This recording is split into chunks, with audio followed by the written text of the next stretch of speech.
the good morning. Good morning, sire. This is why it's called good morning, I think. I don't know. I don't know if anyone is doing this in the morning, but it's called good morning. Who cares? So this is the good morning.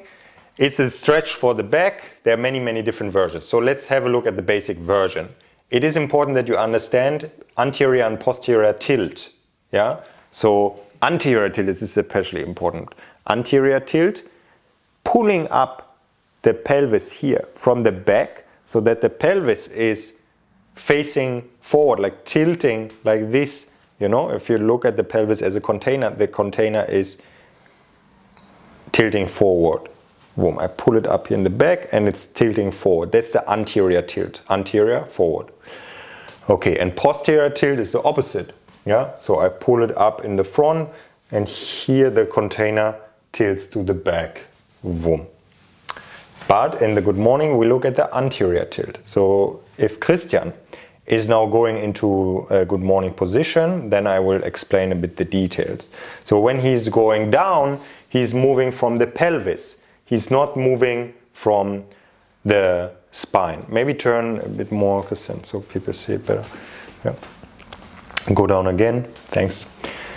So he's not moving from the spine. The spine is straight. He's moving from the pelvis. That's very important now. This is the joint where the movement is. You see also the knees are straight. Doesn't need to be for the beginner. Yeah, for the beginner you can have the knees a bit bent, especially when you feel pain here in the back. Please bend the knees, and also if you're very inflexible and there's not much movement happening, please bend the knees. Okay, but for a practitioner that is already doing it for a bit longer, he will probably be able to straighten the knees, having here also a nice straight line. You see also the chest is not fallen down, but you can pull it a bit up. If you're very flexible, please don't arch, just have it straight here.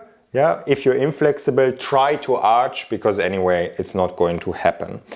Relax for a moment, Christian. So how low do you go in the good morning? You only go as low as you can while keeping the spine straight. Yeah.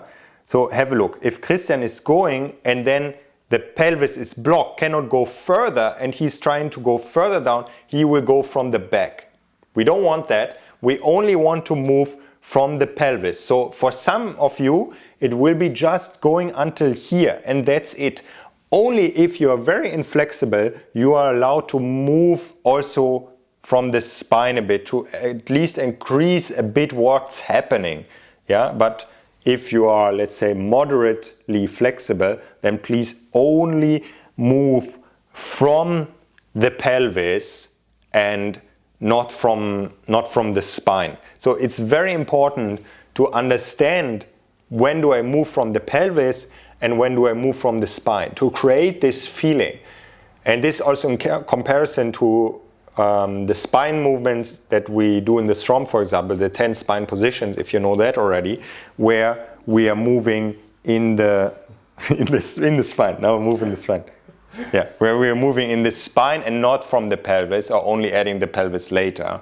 Yeah, so you need to be able to have this switch, to be able to move from the spine just from the pelvis, or both together. And here we are just moving from the pelvis. And when you are in your bottom position, still try to tilt anteriorly. Still use the muscles to go into the anterior tilt. Yeah, work also here in this position. Okay, don't relax there. Yeah, it's constant work happening. When you go down, initiate from the anterior tilt of the pelvis. Yeah, anterior, and the spine is then following down. And very good is to start just with going up and down a few times before you go into a static position. So in our programs we will always have mixes of static and dynamic. Let's look at a few more details. Wait a second. So now when Christian is going down, and that's an important detail, he's not shifting the pelvis back in space. So please do it wrong now.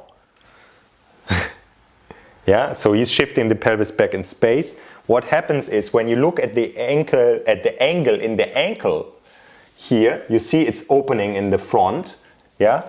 But if he's shifting his pelvis more forward, the weight is shifting more towards the ball of the foot, but the heel is still keeping on the ground. What is now happening, he feels it much more in the calf also. Yeah, he feels the stretch much more running through the whole chain. He feels it in the calf. Some people will even feel it in the bottom of the feet. So the stretch is more global, and it will also be the more complete stretch here over the knee joint. So please, you can relax, please make sure you keep the pelvis as good as you can on the same spot and not shifting it too much back. Okay, that's an important thing, because naturally you will shift the pelvis back. You're very smart intuitively how you move, but you want to move into a bit more of a stretchy position. So stay forward. Do it again, Christian. Go down into good morning and keep the pelvis as good as you can at the same spot. Yeah, and sometimes when you are down there, you realize, oh, I can go a centimeter further forward with the pelvis. Another thing that we want to do is, especially for the people that can already straighten the knees, create tension in the legs, and a good cue here is pull the kneecaps up. Yeah, so pull the kneecaps up, and thus having the muscles of the thighs here tensed. Okay, come up for a moment again.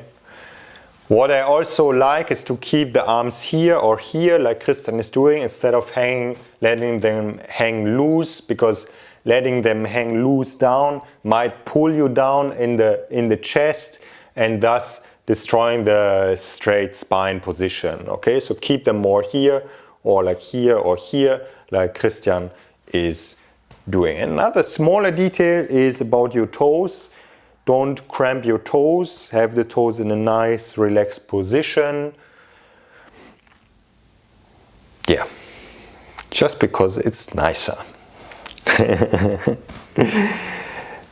Good. Okay, that's the good morning stretch in the dynamic option, going up and down, and static option where you stay there. Thank you.